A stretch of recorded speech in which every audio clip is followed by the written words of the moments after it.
Olá pessoal, hoje nós iremos estudar sobre os princípios do direito penal.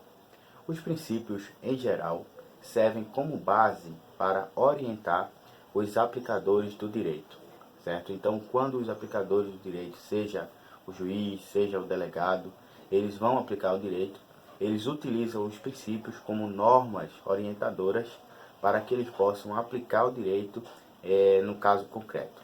Então, em todos os ramos do direito, nós iremos ver sempre que eles vão ter princípios gerais e princípios específicos.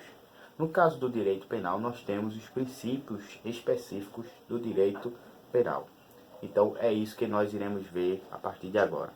Mas antes de começar a aula, eu peço que você se inscreva no canal e ative o sininho da notificação para que quando eu sempre postar uma aula, você possa ver que chegou um novo conteúdo, certo? Também peço que você compartilhe essa ideia com um amigo para que ele possa também ter acesso a vários conteúdos gratuitos por este canal.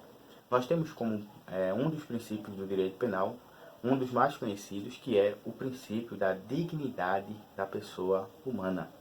Esse princípio ele está inserido na Constituição Federal, no artigo 1º, inciso 3º. Então, lá na Constituição está dizendo que um dos fundamentos, né, da República Federativa do Brasil é a dignidade da pessoa humana. Então, veja bem, essa dignidade da pessoa humana vai abranger vários outros princípios que nós iremos ver, por exemplo, no próprio artigo 5º da Constituição, certo? Então, por exemplo, o fato de um preso ele ter dignidade, ele ter direito à ampla defesa e contraditório, isso já implica na dignidade da pessoa humana. O fato de um preso ele ter alojamento adequado, né, ele ter alojamento que não seja insalubre, né, e ele não ter pena de trabalho forçado, por exemplo, ou pena perpétua ou pena de morte. Então, tudo isso já abrange a questão da dignidade da pessoa humana, ok? Muito bem. Agora, nós vemos também o princípio da proporcionalidade. Esse princípio da proporcionalidade ele vai visar, né, ter o equilíbrio, trazer o equilíbrio quando o aplicador do direito, né, ele vai aplicar determinada pena.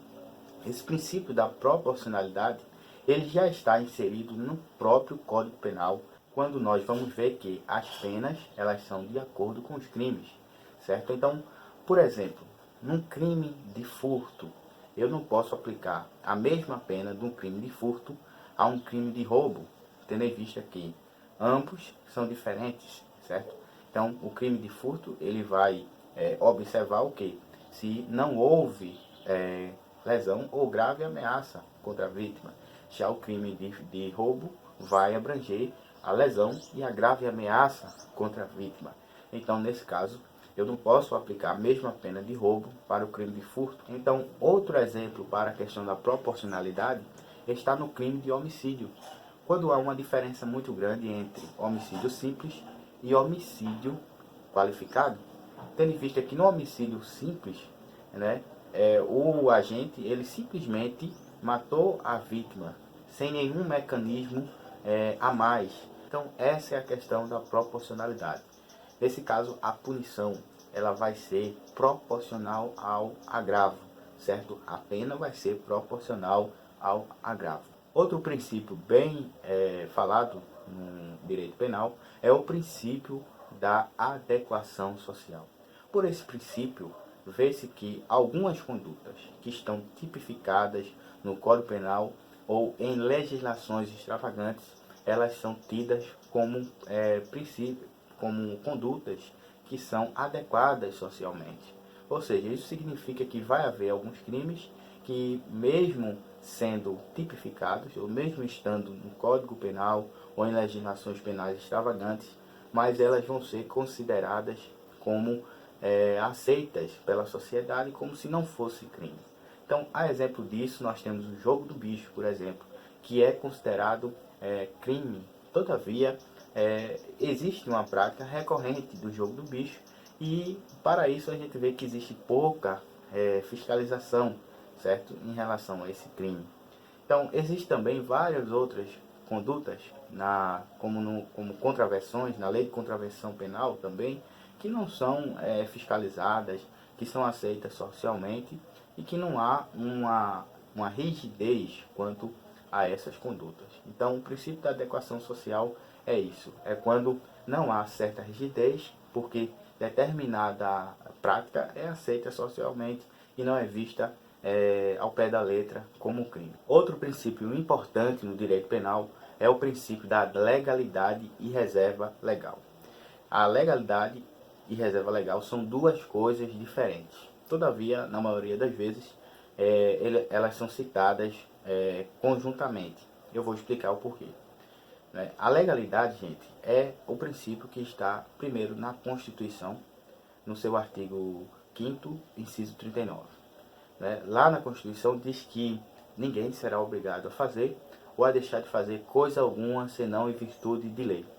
Já no Código Penal, no artigo 1º do Código Penal, nós vemos que existe lá que não haverá crime sem lei anterior que o defina, nem pena sem prévia cominação legal.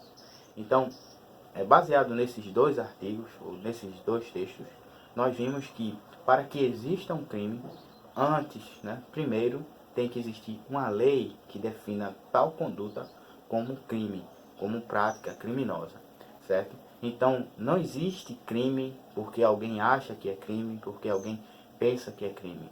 Se não existe nenhuma lei, nem no Código Penal, nem legislação especial, que mostre que aquela prática é crime, então aquilo não é considerado crime. Para isso, o direito, a doutrina, diz que essas condutas que não são previstas no Código Penal ou em outra legislação, elas são consideradas atípicas, porque as que são consideradas crimes são consideradas condutas típicas, que é o que a gente vai ver também mais na frente em outras aulas. Então, esse é o princípio da legalidade. Agora, o princípio da reserva legal diz respeito à competência de legislar em matéria penal. Então, quando se estuda o princípio da reserva legal no direito penal, nós estamos vendo ali quem é que tem a competência para legislar em matéria penal. Então, nesse caso, vai ser a competência da União, certo? Então, está lá no artigo 22 da Constituição, que o único órgão, o único ente que é responsável para legislar em matéria penal é a União. Agora nós iremos ver o princípio da intervenção mínima. O princípio da intervenção mínima vê o direito penal, em latim nós vemos esse termo como ultima ratio, que significa última razão ou último meio a ser procurado, certo? Então significa que o direito penal ele deve ser visto como o último ramo do direito a ser procurado. Então vai haver situações, vai haver casos em que os conflitos entre pessoas eles poderão ser resolvidos simplesmente no diálogo. Então, por exemplo, em briga de marido e mulher, que não houve algo grave, para ser levado à delegacia, para ser levado à justiça, então há coisas que podem ser resolvidas ali mesmo. Então, às vezes, o papel do delegado é simplesmente conversar com ambas as partes, tentar chegar no entendimento. Às vezes é simplesmente uma discussão. Então, coisas simples que não precisa ser levado ao direito penal, não precisa ser tutelado pelo direito penal, certo? Então, esse é o princípio da intervenção mínima.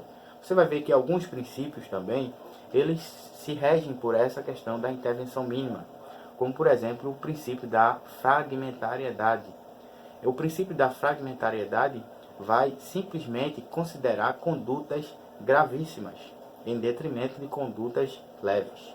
Então significa que o direito penal ele não vai procurar tutelar uma conduta leve, uma conduta simples. Então se não houve lesividade à pessoa, se não houve um dano grave à pessoa, à vítima nesse caso, então o direito penal ele não vai procurar proteger essas condutas. Então todas as condutas que estão tipificadas no Código Penal ou em legislações extravagantes, elas já são colocadas nessas legislações com o objetivo de tutelar um dano que seja grave, uma conduta que seja grave e não condutas leves. Nós temos também, gente, um princípio muito importante, que é o princípio da irretroatividade da lei penal. No Código Penal, no seu artigo 2º, diz que a lei penal não retroagirá, salvo para beneficiar o réu. O que é que eu devo entender quando eu leio esse artigo 2º do Código Penal? Eu tenho que entender que a lei penal ela é criada para o futuro. Quando eu digo lei penal, eu posso estar me referindo a algum crime que é inserido no Código Penal ou em legislação extravagante ou legislação especial. Quando eu digo legislação extravagante ou legislação especial, eu estou me referindo a outras leis que não são o Código Penal, certo?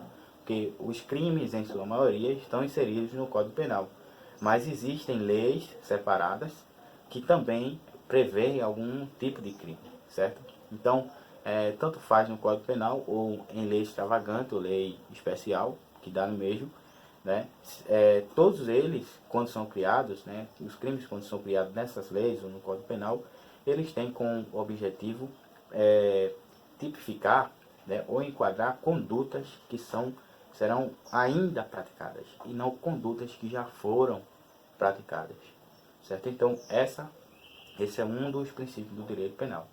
A lei não retroage. Retroagir aí é voltar no tempo, certo? Salvo para beneficiar o réu. Então, esse salvo para beneficiar o réu implica dizer que quando a lei abole um crime, então essa lei vai beneficiar o réu. Então, vamos supor que alguém praticou um crime, foi preso por esse crime, né? E esse crime deixou de existir. Aí, nesse caso, a pessoa vai ser absolvida, né? E vai ser inocentada, porque aquilo não é considerado mais crime. Então, quando a lei é benéfica ao réu, ou quando a lei, por exemplo, diminui, né, uma pena de um crime que, vamos supor que tinha 10 anos, passou a ser 8 anos, certo? Então, nesse caso, a lei vai beneficiar o réu vai receber essa diminuição da sua pena. Então, são leis benéficas, certo? Ou abolitio criminis, que é quando abole-se o crime. Agora, quando a lei é mais gravosa, né? Quando a lei ela é uma lei dura, então, nesse caso, a lei ela não vai retroagir, certo? Então, o réu não vai ter nenhum benefício. Então, se a lei aumenta determinado crime, nesse caso, o réu não vai, né, ter nenhum benefício, mas também não vai ter nenhum prejuízo. Então, gente, esses são os princípios do direito penal, os mais conhecidos e os mais cobrados em provas de concurso, e eu espero que eu tenha ajudado vocês. Até a próxima aula.